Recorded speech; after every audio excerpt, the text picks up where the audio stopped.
கதை கேட்க வந்திருக்கும் அன்பு உள்ளங்களுக்கு வணக்கம். இந்து ஆரத்தியின் தீராக்கண ஒலி புத்தக அலைவரிசைக்கு உங்களை அன்போடு வரவேற்கிறோம். எங்களின் கதைகளை இனி ஒலி வடிவில் கேட்டு மகிழலாம்.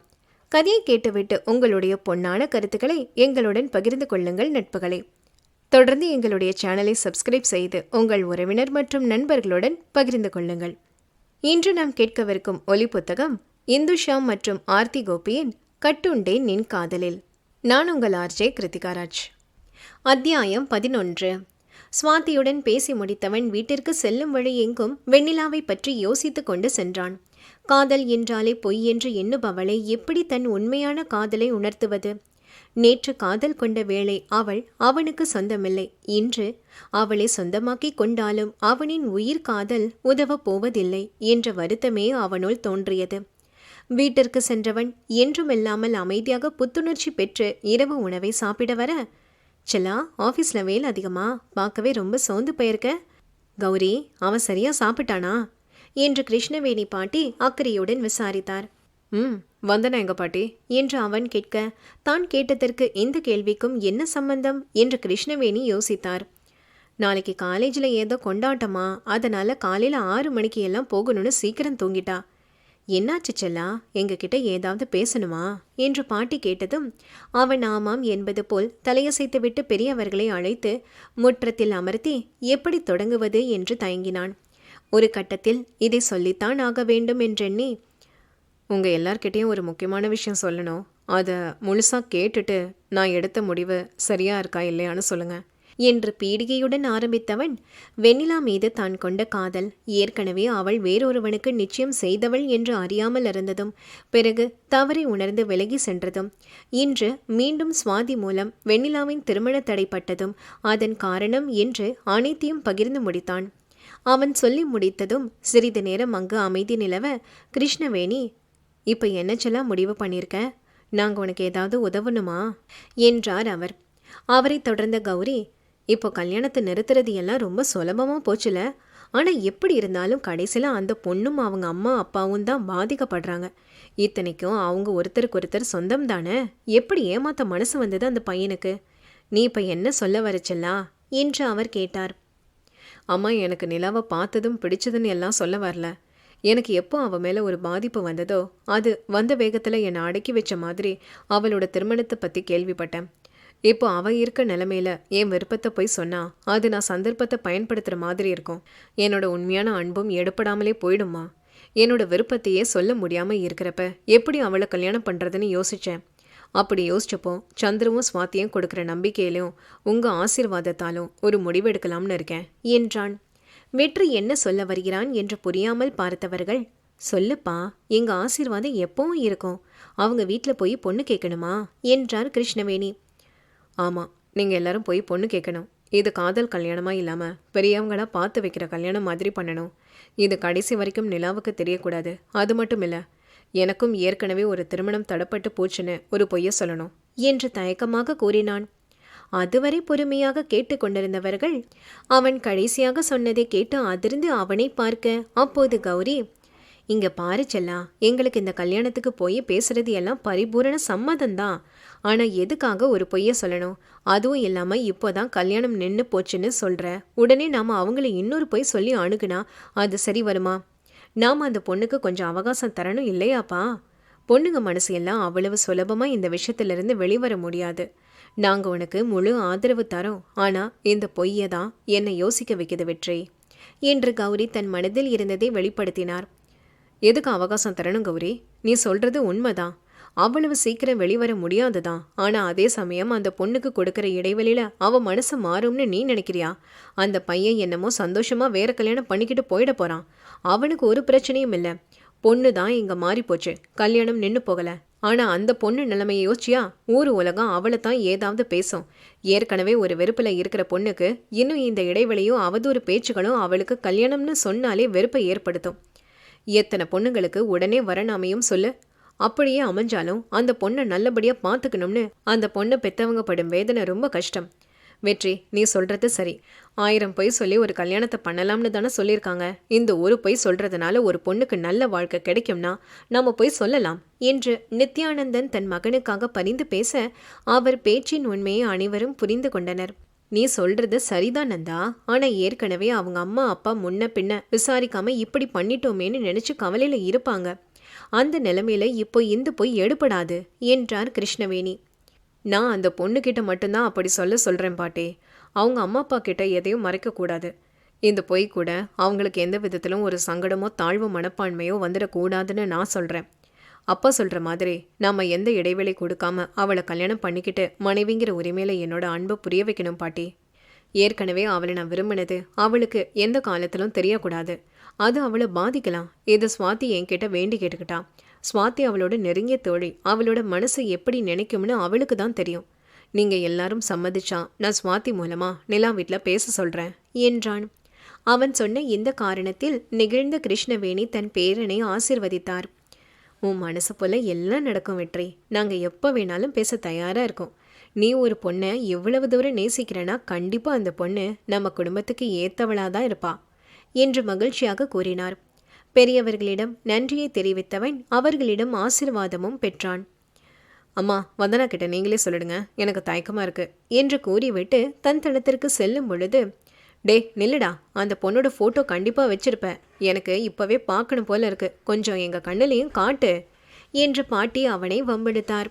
அதில் வெட்க புன்னகை சிந்தியவன், பாட்டி நீ செம்ம ஷார்ப் என்று சொல்லிக்கொண்டே தன் கைபேசியில் இருக்கும் புகைப்படங்களை ஆராய அதில் வெண்ணிலாவின் புகைப்படத்தை மட்டும் லாக் செய்து வைத்திருந்தான். எத்தனிக் டே என்று அவளை முதலில் புடவையில் பார்த்த பொழுது மனதில் மலர்ந்த காதல் என்பதால் அந்த புகைப்படம் அவனுக்கு மிகவும் ஸ்பெஷல் என்பதனால் அதை பொக்கிஷமாக வைத்திருந்தான். அதை பெரியவர்களிடம் காட்ட அனைவருக்கும் பார்த்த தருணத்திலேயே பிடித்து போனது. என் பேரனுக்கு ஏத்த ஜோடிதான்.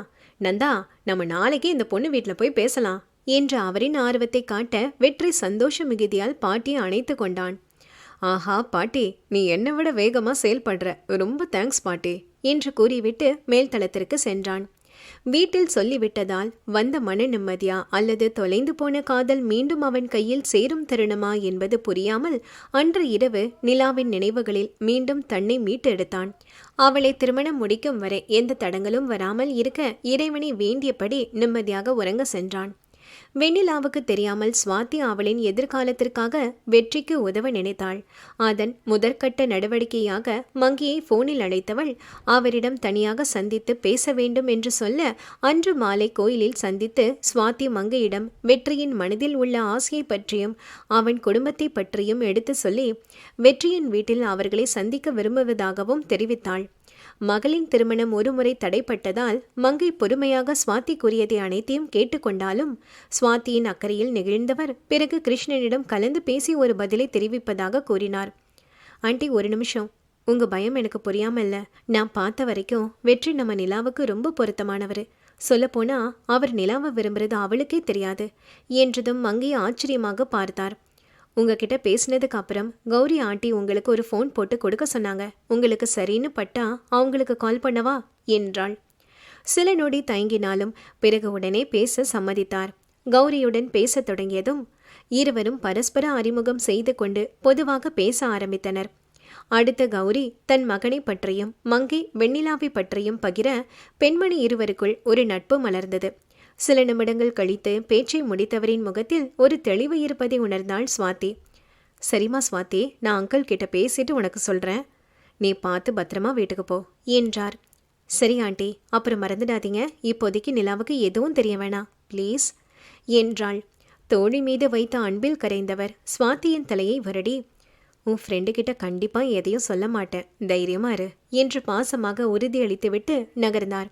என்றுமெல்லா உற்சாகத்துடன் அலுவலகம் அடைந்த வெற்றியின் மாற்றத்தை கண்ட சந்துரு, என்னப்பா நேத்து வெற்றின்னு ஒரு மானஸ்தான் இருந்தானே, அவனை நீ பாத்தியா என்று நகைக்க, இப்போ என்ன வேணும் உனக்கு?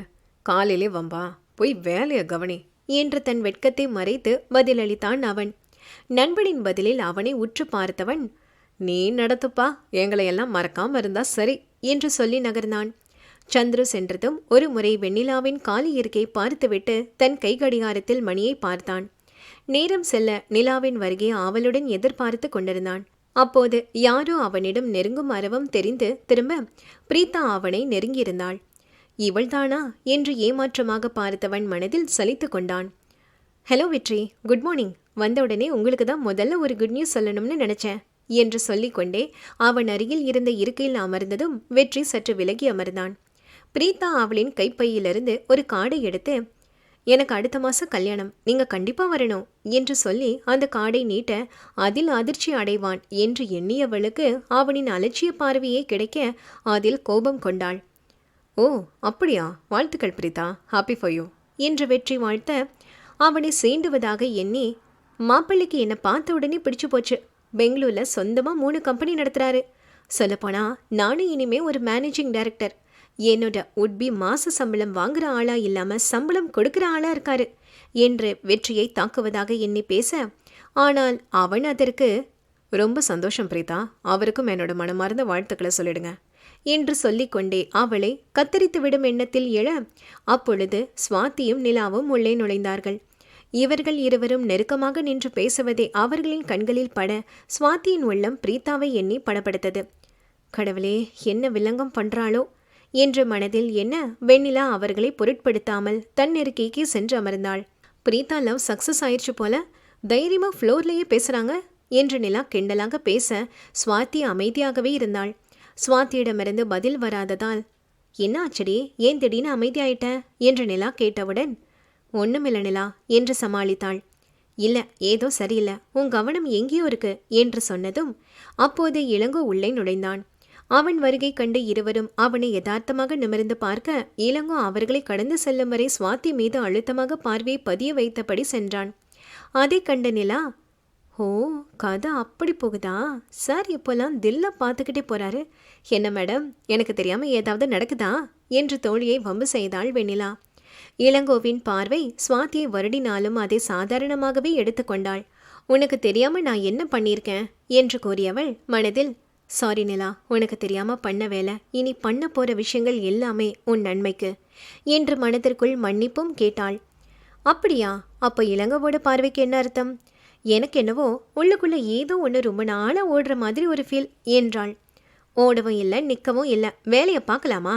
வெற்றி வேற வந்துட்டாரு, நாம பேசிக்கிட்டே இருந்தா ஏதாவது தப்பா நினைக்க போறாரு என்று நழுவ பார்த்தாள். சரி சரி, யாரோ என்னோட டைலாக்கையெல்லாம் குத்தைக்கு போய் எடுத்திருக்காங்க, வேலையை பார்க்கலாம் என்று சொல்லிவிட்டு தங்களின் அன்றாட வேலைகளில் மூழ்கினார்கள். அன்று வழக்கமான டீம் மீட்டிங்கில் அனைவரும் ஒன்று கூட வெற்றி சில குறிப்புகளை விவரித்து கொண்டிருந்தான். அதை அனைவரும் கர்மசரத்தையாக எழுதி கொண்டிருக்க வெண்ணிலாவுக்கு மட்டும் தன்னை யாரோ உற்று பார்ப்பது போல் ஒரு உணர்வு. அதில் கவனம் சிதறியவளின் எழுத்து தடைபட மெதுவாக யார் என்று கண்களை சொல்லவிட்டாள். அனைவரும் மும்முரமாக எழுதுவதையும் வெற்றி தன் மடிக்கணினியை பார்த்தபடி குறிப்பை சொல்லிக் கொண்டிருக்க ஏதோ பிரம்மை என்று நினைத்து மீண்டும் எழுதத் தொடங்கினாள். ஆனால் என்றுமில்லாத ஒரு இடையூறு ஏற்படுவதை மீண்டும் மீண்டும் உணர்ந்தாள். மீட்டிங் முடியும் நேரம். அப்பொழுது வெற்றி, guys, good news for you all. உங்கள் டீம் லீடர் பிரீதாவுக்கு அடுத்த மாதம் கல்யாணம். அந்த காரணத்தினால அவங்களால தொடர்ந்து இங்கே வேலை செய்ய முடியுமான்னு தெரியல. அதனால் அவங்களுக்கு ரீப்ளேஸ்மெண்ட்டாக ரவியை செலக்ட் பண்ணியிருக்கோம். அவங்க அஃபிஷியலாக பேப்பர் போட்ட அப்புறம் Ravi will lead you guys என்று சொன்னதும் அதுவரை சாவகாசமாக அமர்ந்த பிரீதாவிற்கு எரிச்சலாக இருந்தது.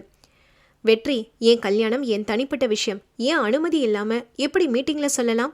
அதுவும் இல்லாமல் நான் ஒன்று எல்லாரையும் அழைக்க போகிறதில்ல என்று திமிராக பேச, சாரி பிரீதா, நீங்கள் எல்லார்கிட்டையும் சொல்லியிருப்பீங்கன்னு நினச்சேன். அதுவும் இல்லாமல் அடுத்த டீம் லீடர் யாருன்னு நான் இங்கே சொல்லியே ஆகணும். எதனால் அவரை லீடரை அப்பாயிண்ட் பண்ணுறோம்னு சொல்ல வேண்டியது என் கடமை பாருங்க. அப்புறம் பிரீதா, கல்யாணம் தனிப்பட்ட விஷயம்தான், ஆனால் அது உங்களுக்கு மட்டுமில்லை, மற்றவங்களுக்கும் பொருந்தும் தானே என்று அன்று நிலாவை புண்படுத்தி பேசியதை நினைவில் வைத்து அவன் பாணியில் பதிலடி கொடுத்தான்.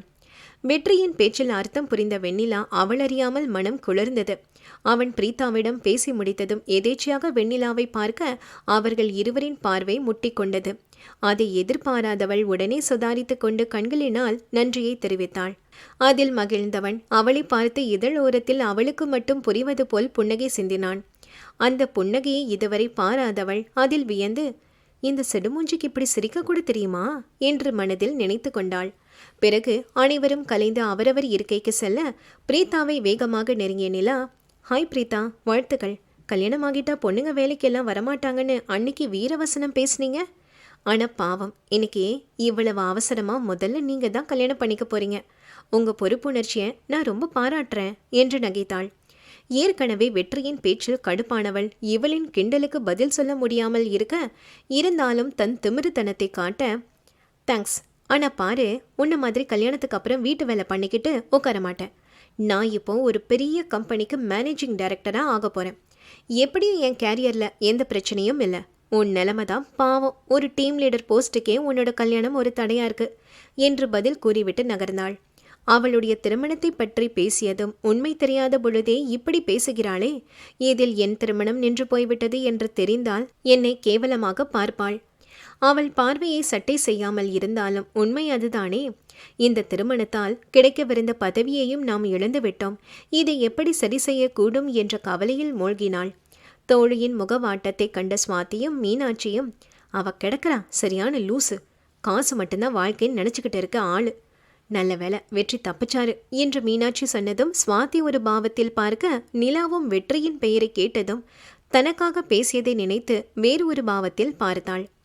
மீனு, எனக்கு வெற்றிக்கு தேங்க்ஸ் சொல்லணும் போல இருக்கு. ஆனால் அவர் எனக்கு நேரடியாக சப்போர்ட் பண்ணி பேசலைன்னாலும் எனக்காக தான் பேசினாரு. எப்படி தேங்க்ஸ் சொல்கிறதுனே தெரியல என்று நிலா சொல்ல, சுவாதி அவசரமாக, இப்போ என்ன தேங்க்ஸ் தானே சொல்லணும், அதுக்கான நேரம் வரும், அப்போ எவ்வளவு தேங்க்ஸ் வேணாலும் சொல்லு. ஆனால் இப்போ எனக்கு ரொம்ப பசிக்குது, வாங்க போகலாம் என்று பதில் கூறி சாமர்த்தியமாக அவர்களின் பேச்சை திசை மாற்றினாள். நாட்கள் மெல்ல நகர ஒரு வெள்ளி அன்று சுவாதி மூலமாக வெற்றியின் குடும்பத்தை மங்கையும் கிருஷ்ணனும் கோயிலில் சந்தித்தனர். ஏற்கனவே கோயில் செல்லும் காரணத்தினால் பெர்மிஷன் போட்டிருந்த சுவாதி தன் மீது எந்த சந்தேகம் வராமல் பார்த்து கொண்டாள். இனி நிலாவின் வாழ்க்கையில் வெற்றி விரைவாக நுழையப் போகிறான் என்பது உறுதி. ஆனால் அவனின் வரவு நிலாவின் மனதில் எந்த அளவுக்கு பாதிப்பாக இருக்கும்? அவனை மனதார ஏற்றுக்கொள்ளப் போகிறாளா அல்லது கட்டாயத்தின் பிடியில் சிக்கிக்கொண்டு ஏற்றுக்கொள்வாளா? கதையில் அடுத்து என்ன என்பதை அடுத்த பதிவில் பார்ப்போம். இணைந்திடுங்கள் எங்களோடு. இந்த கதை உங்களுக்கு பிடிச்சிருந்தா லைக் பண்ணுங்க, கமெண்ட் பண்ணுங்க, உங்க ஃப்ரெண்ட்ஸ் அண்ட் ஃபேமிலிக்கும் ஷேர் பண்ணுங்க. அப்படியே இந்து ஆர்த்தியின் தீராக்கண ஆடியோ நாவல் யூடியூப் சேனலுக்கு சப்ஸ்கிரைப் பண்ணிடுங்க. பக்கத்தில் உள்ள பெல் ஐக்கானையும் பிரஸ் பண்ணி வச்சுக்கோங்க. மீண்டும் சந்திப்போம். நன்றி.